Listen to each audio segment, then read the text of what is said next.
सीताराम।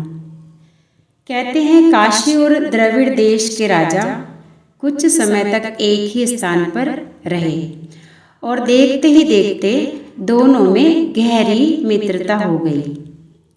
कुछ समय के बाद सौभाग्यवश दोनों की रानियां गर्भवती हो गई।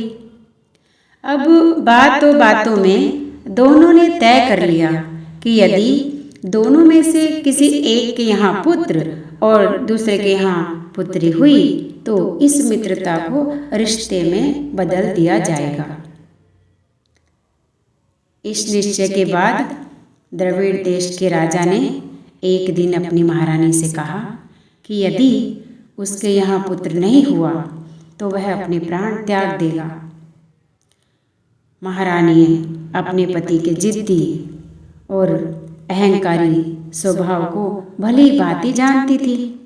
उन्हें ये बात सुनकर बहुत चिंता हुई और वो सोचने लगी कि ये भी कोई बात है, ये थोड़ा किसी के हाथ की बात है। वैसे भी हमारे शास्त्रों का वचन है कि घर में लक्ष्मी पत्नी के भाग्य से आती है और संतान पति के भाग्य से होती है। समय समाप्त होने पर दोनों महारानियां माताएं बन गई और काशी के जो महाराज थे उनके यहाँ कन्या का जन्म हुआ और वो कन्या को पाकर बहुत खुश थे। लेकिन जो द्रविड़ देश के महाराज थे, जैसे कि मैंने आपको पहले ही बताया था कि उन्होंने तो अपनी महारानी को पहले से ही चेतावनी दे रखी थी। इसीलिए अनर्थ की आशंका से महारानी ने सत्य को छिपा लिया और महाराज के पास यह समाचार भेज दिया गया कि वे पुत्र के पिता बने हैं। जब उन्होंने ये बात सुनी तो उनकी खुशी का ठिकाना न रहा और वे अपने पुत्र का मुख देखने के लिए जाने लगे। तो उन्हें महारानी ने यह कहकर रोक दिया कि ज्योतिषियों का कहना है कि शिशु पिता पर बहुत भारी है और विवाह से पहले इसका मुख इसके पिता न देखें वरना किसी अनिष्ट होने की आशंका है। अब इस बात को गुप्त रखने के लिए महारानी ने अपने सेवक सेविकाओं को धन धान्य और काफ़ी मान सम्मान दिया और सबको समझाया कि यह भेद बिल्कुल भी खुलने न पाए वरना भेद खुलने पर वे अपने प्रिय राजा को सदा सदा के लिए खो देंगे, क्योंकि अपने हठ और अपमान के कारण वे आत्महत्या कर लेंगे। समय बीतता गया।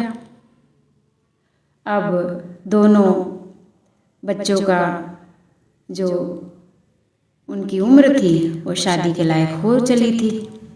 अब समय आने पर जो काशी नरेश थे उन्होंने द्रविड़ देश के राजा को अपने वचन की याद दिलाते हुए एक संदेश भेज दिया। द्रविड़ नरेश ने अपने वचन का पालन करते हुए उनके संदेश को सहर्ष स्वीकार किया।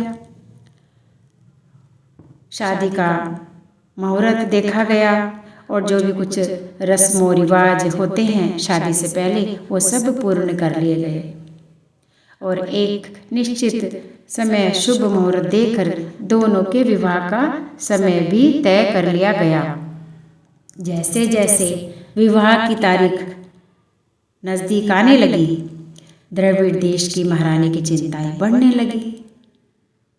वो भी रात दिन एक ही बात सोचने लगी कि अब क्या होगा और भेद खुलने के बाद तो बहुत बड़ा अनर्थ हो जाएगा।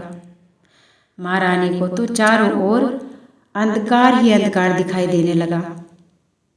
उन्हें बहुत सोचने के बाद जब कुछ समझ में नहीं आ रहा था, एक दिन एकाएक राम कृपा से उनके मन में गोस्वामी तुलसीदास जी का नाम आया और तुलसीदास जी की महिमा को उन्होंने बहुत सुन रखा था। अब उन्होंने सोचा कि जब कोई आशा की किरण है ही नहीं, ऐसे में श्रद्धा पूर्वक यदि भगवान का ध्यान कर लिया जाए तो इससे अच्छी और क्या बात है। तो एक दिन महारानी अपने सेवकों के साथ तुलसीदास जी की कुटिया में उनसे मिलने चली जाती है, क्योंकि उन्हें ऐसे लग रहा था कि जो संत होते हैं वे भी भगवान का ही प्रतिनिधित्व करते हैं। बल्कि इतना ही नहीं, देखने में तो यह आया है कि जो काम भगवान स्वयं नहीं करते उसे वे अपने भक्तों के द्वारा अनायास ही पूरा करवा देते हैं। द्रविड़ देश की महारानी तुलसीदास जी की कुटिया पर जाकर पहुंच गई और उनसे अपनी सारी कथा उनको सुना दी। सुनाते सुनाते उनकी आंखों से मानो नदियों की तरह अश्रुधाराएं बह रही थी। उसने प्रार्थना करते हुए कहा कि हे भगवान, मैं बिल्कुल ये मानती हूँ कि मुझे असत्य नहीं बोलना चाहिए था, लेकिन उस समय मेरे पास इसके अलावा कोई दूसरा चारा भी तो नहीं था, क्योंकि एक स्त्री के लिए उसके पति से बढ़कर और कुछ नहीं होता। मैं अपनी भूल को स्वीकार करती हूँ और आपसे निवेदन करती हूँ कि आप मेरी लाज रखें। अब आप ही इस विपदा से मुझे बाहर निकाल सकते हैं। पहले तो तुलसीदास जी कुछ समय तक गंभीर रहे, फिर उन्होंने कुछ सोचकर दुखियारी महारानी से कहा कि तुमने अपनी भूल को स्वीकार किया है और तुम राम पर विश्वास करके एक राम भक्त के पास आई हो, इसलिए तुम्हारी विपदा का अंत करने की मैं जरूर कोशिश करूंगा। इसके बाद श्री तुलसीदास जी ने द्रविड़ कुमारी को कुमार के वस्त्र पहनकर राम कथा सुनने को कहा। विधि विधान के साथ श्री रामायण जी का नववाम पारायण रखा गया।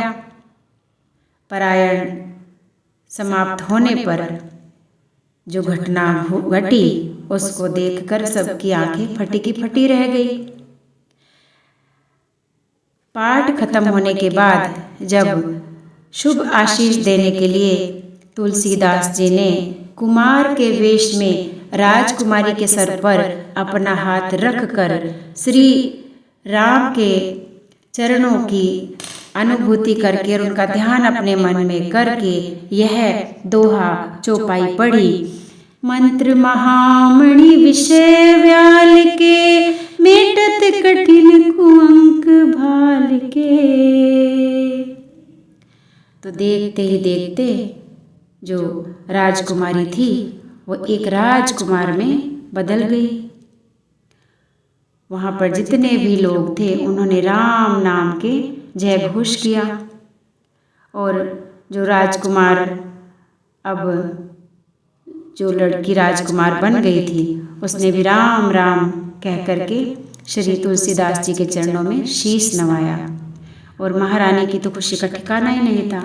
वो तो रो रो के तुलसीदास जी के चरणों में गिर गई और उन्होंने कहा कि आपने मेरी जिंदगी की सबसे बड़ी विपत्ति को टाल दिया है, मेरे संकट का निवारण कर दिया। बोलो जय श्री राम। फिर निश्चित मुहूर्त में दोनों राजकुमार और राजकुमारी का विवाह काशी की राजकुमारी से हो गया और दोनों अपना जीवन खुशी खुशी बिताने लगे। श्री तुलसीदास जी के जीवन में जो भी दिव्यता आई वह सब भी रामायण का ही महात्म्य है। तुलसीदास ने जो भी चमत्कार अनायास रूप से राम कृपा के परिणाम स्वरूप किए, उन्हीं में से इस कथा का भी एक बहुत बड़ा महत्व है। मेरा मानना है कि अगर हम जिंदगी में राम नाम या फिर हनुमान जी का नाम अपने जीवन में जपते हैं तो हमेशा हमें भगवान का साथ मिलता है और भगवान हमारी किसी भी बड़ी से बड़ी मुसीबत में हमें हेल्प करते हैं। और यही है हमारे पुराणों की और रामायण की कथा। इसे सुनने से, इसे बोलने से आपके घर में पॉजिटिविटी बनी रहती है। इसलिए रोज सुबह शाम रामायण की कहानी, रामायण के चौपाई आपको अपने घर में और अपने काम के स्थान पर जरूर चलानी चाहिए। अगर वीडियो पसंद आया तो इसे लाइक, सब्सक्राइब और शेयर करना ना भूलें। और हाँ, कमेंट भी ज़रूर करें। आप सब अपना ध्यान रखिएगा। जय सिया राम।